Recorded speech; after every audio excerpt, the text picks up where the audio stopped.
A clean kitchen is essential for the health and safety of your family. This is 100% correct.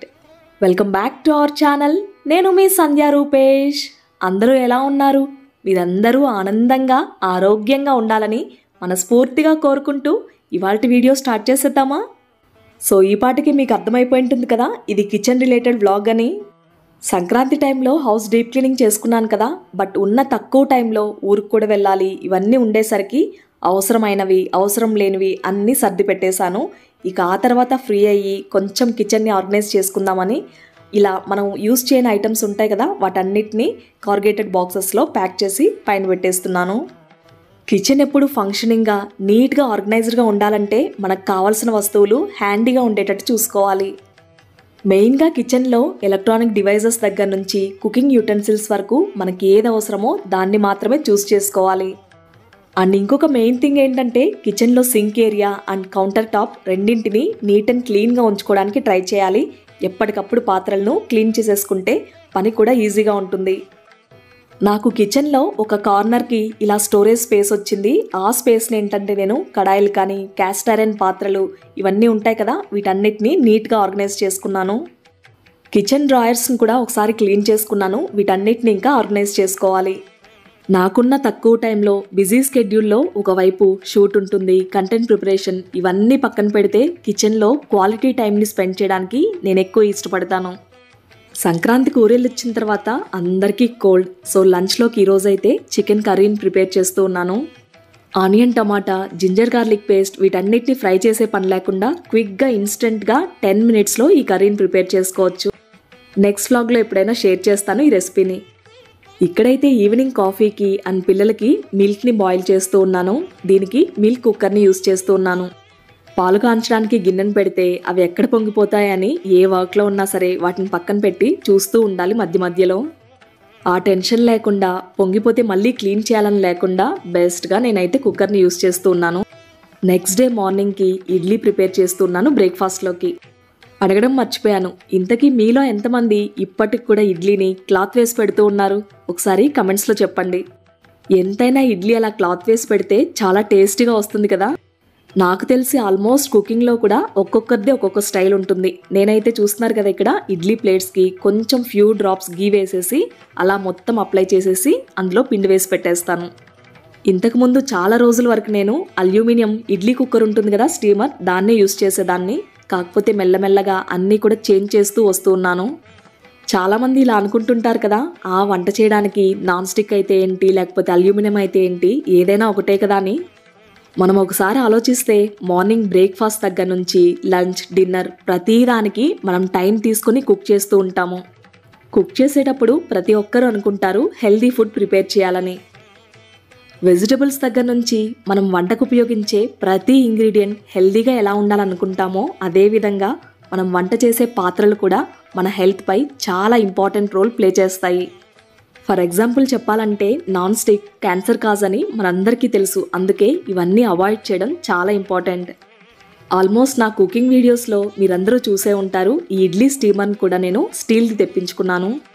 వేడివేడిగా అప్పటికప్పుడు పెట్టుకోవడానికి, పిల్లలకు తినిపించడానికి కూడా చాలా ఈజీగా ఉంది. ఆల్మోస్ట్ నా కిచెన్లో నేను కుకింగ్కి యూజ్ చేసే పాత్రలు స్టెయిన్లెస్ స్టీల్ కానీ, క్యాస్ట్ ఐరన్ కానీ, లేకపోతే మట్టి పాత్రలు, క్లే పాట్స్ అంటాం కదా, చాలా వరకు ఇవే కనిపిస్తాయి. చాలా వరకు మన ఆలోచన ఎలా ఉంటుందంటే క్యాస్ట్ ఐరన్ కానీ లేకపోతే మట్టి పాత్రల మెయింటెనెన్స్ చాలా కష్టం అనుకుంటాము. కాకపోతే మనం కుక్ చేస్తున్న టైంలోనైనా లేకపోతే చేసిన తర్వాత వన్స్ కంప్లీట్ అవుతుంది కదా, అప్పటికప్పుడు క్లీన్ చేసేసుకొని వాటికి సీజనింగ్ చేసి స్టోర్ చేసుకుంటే చాలా కాలం వరకు మనకు నీట్గా ఉంటాయి. ఇందులో ఎలాంటి డౌట్ లేదు, ఆ పాత్రల్లో వండిన ఫుడ్ కూడా చాలా టేస్టీగా ఉంటుంది. ఒకవైపు ఇడ్లీ స్టీమ్ అవుతుంది కదా, ఇంకోవైపు ఇడ్లీలోకి కాంబినేషన్గా కారం ప్రిపేర్ చేస్తున్నాను. జస్ట్ మనకు ఆనియన్స్ని, టమాటాస్ని, వెల్లుల్లి, జీలకర్ర వీటన్నింటినీ మిక్సీ పట్టేసుకున్నాను. ఇది రాగా తీసుకున్నా సరే చాలా బాగుంటుంది. కొద్దిగా నెయ్యి వేసుకొని మనం దోశ వేసుకునేటప్పుడు కూడా దాని మీద స్ప్రెడ్ చేసుకొని కారం దోశలాగా వేసుకుంటే కూడా చాలా టేస్టీగా ఉంటుంది. ఎవరి టేస్ట్ తగ్గట్టు వాళ్ళు అడ్జస్ట్ చేసుకోవచ్చు. ఇక్కడ చూస్తున్నారు కదా ఇడ్లీ ఎంత సాఫ్ట్గా వచ్చాయో. నిజంగానే సింపుల్గా వాష్ చేసుకోవడానికి అలాగే యూస్ చేయడానికి చాలా కన్వీనియంట్గా ఉంది ఈ ఇడ్లీ స్టీమర్. ఇడ్లీ సాఫ్ట్గా వచ్చినప్పుడు మనం అంటూ ఉంటాం కదా, ఇడ్లీ పువ్వుల్లాగా ఉన్నాయని. సేమ్ మల్లె పువ్వులాగే ఉంది. ఇడ్లీ పర్ఫెక్ట్గా సాఫ్ట్గా ఉంటే సైడ్ డిష్ ఏది ఉన్నా సరే హ్యాపీగా తినేసేయచ్చు. ఇడ్లీ బ్యాటర్ కూడా నేను ఒక్కసారిగా ఒక 2-3 డేస్కి వచ్చే విధంగానే వేసుకుంటాను, ఎక్కువగా స్టోర్ చేసుకోకుండా. So it's time to have breakfast. పిల్లలిద్దరూ స్కూల్కి రెడీ అయిపోయారు. ఇక వాళ్ళకైతే వేడి ఇడ్లీ మీద కొద్దిగా నెయ్యి వేసి కారం పెట్టేస్తున్నాను. ఇందులో నేను ఎండుమిరపకాయలు కూడా చాలా తక్కువ వేసాను. ఇది కారం కూడా అస్సలు ఉండదు. కొంచెం స్వీట్గా టేస్టీగా చాలా బాగుంటుంది. జలుబు దగ్గు ఇలాంటివి ఉన్నప్పుడు ఇలాంటి పర్ఫెక్ట్ ఫుడ్ చాలా బాగుంటుంది. ఫుడ్ మన బాడీకి ఒక మెడిసిన్ లాంటిది అంటారు కదా, అది నిజమే. ఎప్పుడైనా లోగా అనిపించినా సరే, లేకపోతే స్ట్రెస్ ఫీల్ అవుతున్నా సరే, హ్యాపీగా మనకి నచ్చిన ఫేవరెట్ ఫుడ్ని తీసుకుంటే ఆ సాటిస్ఫాక్షనే వేరుగా ఉంటుంది. కిచెన్కి సంబంధించి ఈ ప్రోడక్ట్ వచ్చి చాలా రోజులే అవుతుంది. చెప్పాలంటే ఫెస్టివల్కి ముందు వచ్చింది. కాకపోతే ఈ హడావిడిలో జస్ట్ అలా ఓపెన్ చేసి అంతా కరెక్ట్గా ఉందా లేదా అని చెక్ చేసుకొని పక్కన పెట్టేశాను.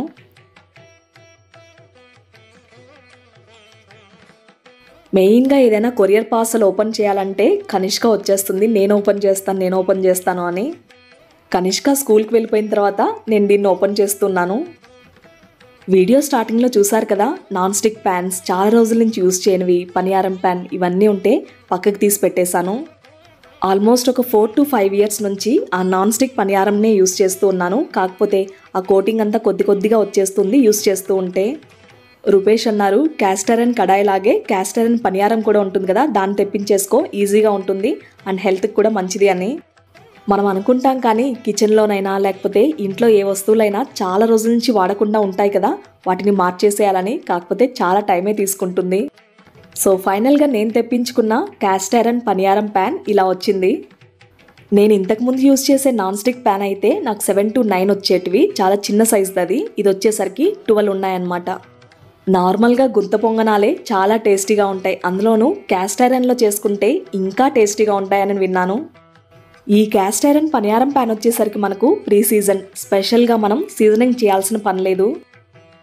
ఈ ప్యాన్ డిజైన్ కూడా మనకు క్యూట్గా చాలా బాగుంది. ఇక్కడ కింద బేస్ ఉంది కదా, అది కూడా చాలా థిక్గా ఉంది. అడుగంటిపోతుంది, మాడిపోతుంది అంటే టెన్షన్ అస్సలు ఉండదు. క్యాస్ట్ ఐరన్ అనేసరికి మనకు గ్యాస్ స్టవ్ మీద ఉన్నప్పుడు చాలా అంటే చాలా వేడి ఉంటుంది. సో దీన్ని మనం హ్యాండిల్ చేయడానికి ఇక్కడ ప్రొటెక్టర్స్ కూడా ఇచ్చారు, హ్యాండిల్ గ్రిప్స్. ఎంత టెంపరేచర్ ఉన్నా సరే ఇవి విత్స్టాండ్ అవుతాయి, సిలికాన్వి కనుక. గుంత పొంగనాల్ని ఈజీగా ఫ్లిప్ చేసుకోవడానికి ఇలా ఒక చిన్న స్టిక్ కూడా వచ్చింది. ఆల్ ఓవర్ ఈ ప్రోడక్ట్ నేనైతే 10 out of 10 ఇచ్చేస్తాను, అంత బాగుంది క్వాలిటీ. ఇది నేను జస్ట్ ప్రోడక్ట్ని చూసి మాత్రమే కాదు, యూజ్ చేసిన తర్వాత చెప్పే మాట ఇది. ఏదైనా సరే నాకు సాటిస్ఫాక్టరీగా ఉంది, బెస్ట్గా మనకు యూజ్ అవుతుంది అనుకుంటేనే మన వ్యూవర్స్కి షేర్ చేయాలనుకుంటాను. కుక్ చేస్తున్న టైంలో మనకు ఆ వేడి తగలకుండా ఇలా సిలికాన్వి పెట్టేసుకోవచ్చు గ్రిప్స్ని. మనం ఫస్ట్ టైం యూజ్ చేసే ముందు ఒకసారి నీట్గా వాష్ చేసుకొని ఆయిల్ అప్లై చేస్తే సరిపోతుంది. ఇక్కడ ఈ క్యాస్ట్ ఐరన్ పనియారం ప్యాన్ని చూస్తేనే అర్థమైపోతుంది ఇది ప్రీ సీజన్డ్ అని. నేను వచ్చేసరికి ఒక 2 to 3 డేస్కి బ్యాటర్ని పెట్టుకుంటానని చెప్పాను కదా, లాస్ట్ డే ఏం చేస్తానంటే మిగిలిన వాటితోనే పనియారం అంటే పొంగనాలు వేసుకుంటాను. గుంత పొంగనాలకి పిండి కొంచెం పుల్లగా ఉంటేనే బాగుంటుంది. కొంతమంది ఏం చేస్తారంటే పుల్లట్లు వేసుకుంటారు కదా, ఆ విధంగానే ఇందులో కూడా కొద్దిగా పెరుగు కలిపి వేసుకుంటారు. అలా కూడా వేసుకుంటే చాలా టేస్టీగా ఉంటుంది. ఇక్కడ పిండినైతే కొంచెం వాటర్ వేసుకొని మనకు కన్సిస్టెన్సీ వచ్చేంత వరకు కలిపేసుకున్నాను, కొద్దిగా సాల్ట్ వేసుకొని. మనం ఇప్పుడు కొత్తగా ఈ క్యాస్ట్ ఐరన్ చెప్తున్నాం కానీ మన పూర్వకాలం నుంచి కూడా క్యాస్ట్ ఐరన్ చాలా ఫేమస్. మన అమ్మమ్మలు నానమ్మలు కూడా వీటిని యూజ్ చేసిన వాళ్ళే. ఇప్పటికీ కొంతమంది ఇంట్లో చూస్తే ఆ పాతకాలం నాటి దోసపేనాలు క్యాస్ట్ ఐరన్వి కూడా ఇప్పటికీ అలానే చెక్కు చెదరకుండా ఉంటాయి. కాకపోతే వన్స్ వాష్ చేసిన తర్వాత వాటికి ఎప్పుడూ ఆయిల్ ఉండేలాగా చూసుకోవాలి. సింపుల్ ట్రిక్ ఇది. మ్యాక్సిమం మనం చేయాల్సింది వంట పాత్రలను క్యాస్ట్ ఐరన్ కానీ లేదా మట్టి పాత్రలు ఎక్కువగా యూజ్ చేయడానికి ట్రై చేయడమే. ఖచ్చితంగా వీటిలో వండిన ఆహారం మనకు న్యూట్రియంట్స్ని కోల్పోకుండా ఉంటుంది. వీడియో స్టార్టింగ్లో చెప్పినట్టు ఒక్కొక్కరిది ఒక్కొక్క స్టైల్ వంట చేయడంలో కూడా. కొంతమంది తక్కువ టైంలో క్విక్గా అయిపోవాలని కుక్కర్ పెట్టేస్తూ ఉంటారు వెజిటేబుల్స్ని కూడా. ఎప్పుడైనా సరే slow and steam cooking is the best process. హడావిడిగా 4-5 కూరలు చేసే కంటే ఈజీగా సింపుల్గా అండ్ హెల్దీ వేలో స్లో కుకింగ్ అండ్ స్టీమ్ ప్రాసెస్లో 2 కూరలు చేసుకున్నా సరే హెల్దీగా ఉంటుంది. కాకపోతే ఇప్పుడున్న లైఫ్ స్టైల్లో ఎవరి కన్వీనియన్స్ని బట్టి వాళ్ళు చిన్న చిన్న మార్పులు చేసుకోవడంలో తప్పేమీ లేదు.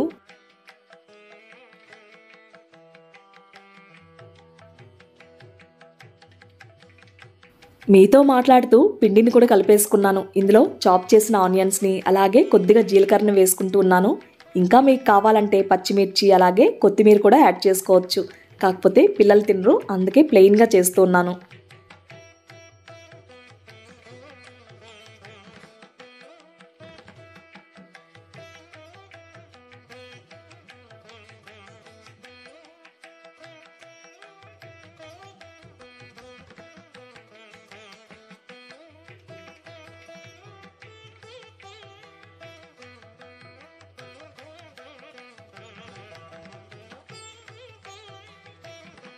గుంత పొంగనాలు పనియారం వేయడానికి బ్యాటర్ పర్ఫెక్ట్గా ఉంది. పనియారం ప్యాన్ మనకు బాగా వేడైన తర్వాత బ్యాటర్ని వేసేసుకోవాలి. వ్లాగ్స్ని షేర్ చేసినప్పుడు మన వ్యూవర్స్ చాలామంది కమెంట్స్లో అడుగుతూ ఉంటారు, స్టెయిన్లెస్ స్టీల్ కానీ క్యాస్ట్ ఐరన్ కుకింగ్ యూటెన్సిల్స్ మీరు ఎక్కడి నుంచి తెప్పించుకుంటారు, క్వాలిటీ బాగుంది అండ్ డిజైన్స్ కూడా బాగున్నాయి అని. ఆల్మోస్ట్ నా కిచెన్లో నేను యూస్ చేసే స్టెయిన్లెస్ స్టీల్ కడాయి కానీ క్యాస్ట్ ఐరన్ కడాయి, తవా ఇలాంటివన్నీ కూడా ఇండస్ వ్యాలీ నుంచే తెప్పించుకుంటాను.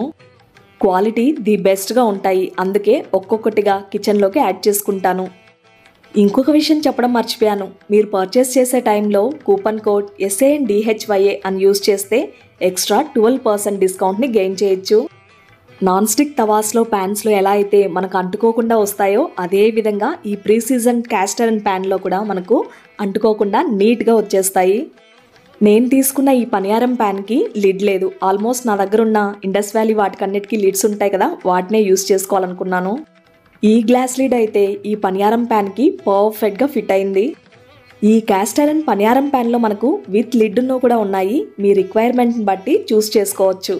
ఇక్కడ చూస్తున్నారు కదా, ఫస్ట్ టైం ఈ పనియారం ప్యాన్ని యూస్ చేస్తున్నా సరే ఎక్కడ కూడా స్టిక్ అవ్వకుండా నీట్గా ఫ్లిప్ అయిపోతున్నాయి. నాన్ స్టిక్లో చేసిన దానికి ఈ క్యాస్ట్ ఐరన్లో చేసిన దానికి చాలా టేస్ట్ డిఫరెన్స్ ఉంది. ఇంట్లో అందరికీ గుంత పొంగనాలు చాలా ఫేవరెట్. కనిష్కాకి నీహాకి బాక్స్లో కూడా ఒక్కొక్కసారి పెడుతూ ఉంటాను, చాలా ఇష్టంగా తింటారు. ఇలా ఇందులో ఓన్లీ ఆనియన్సే కాకుండా చక్కగా క్యారెట్ని గ్రేట్ చేసుకుంటే కూడా చాలా టేస్టీగా ఉంటుంది అండ్ హెల్దీ కూడా. ఎంత ఈజీగా ప్యాన్ నుంచి తీసేసుకున్నానో చూస్తున్నారు కదా. సో దీంట్లోకైతే కారంతో సైడ్ డిష్గా సర్వ్ చేసేసుకుంటున్నాను. గుంత పొంగనాల్ని చూస్తుంటేనే నోరూరుతుంది కదా, ఒకసారి మీరు కూడా ఈ కాంబినేషన్ని ట్రై చేయండి, తప్పకుండా మీకు కూడా నచ్చుతుంది. అయితే మీరు కూడా రెగ్యులర్గా ట్రై చేస్తున్నా సరే కమెంట్స్లో షేర్ చేయండి. సో చూసారు కదా, ఇది ఇవాల్టి వీడియో. కంప్లీట్గా నా కుకింగ్ స్టైల్ ఎలా ఉంటుంది, నేను ఎలాంటి రెసిపీస్ని చేసుకుంటాను సింపుల్గా అన్నది మీతో షేర్ చేసుకున్నాను. మీ అందరికీ నచ్చింది అనుకుంటున్నాను, అలాగే ఉపయోగపడాలని మనస్ఫూర్తిగా కోరుకుంటున్నాను. ఒకవేళ మీకు వీడియోస్ ఉపయోగపడుతున్నాయని అనుకుంటే కనుక వీడియోని లైక్ చేయడం, మన ఛానల్ని సబ్స్క్రైబ్ చేసుకోవడం మాత్రం మర్చిపోకండి. అందరూ ఆరోగ్యంగా ఆనందంగా ఉండాలని మనస్ఫూర్తిగా ఆ స్వామి అమ్మవార్లని ప్రార్థిస్తూ మళ్ళీ మీ అందరికీ ఉపయోగపడే ఒక చక్కటి వీడియోతో మీ ముందుకు వస్తుంది మీ సంధ్యా రూపేష్.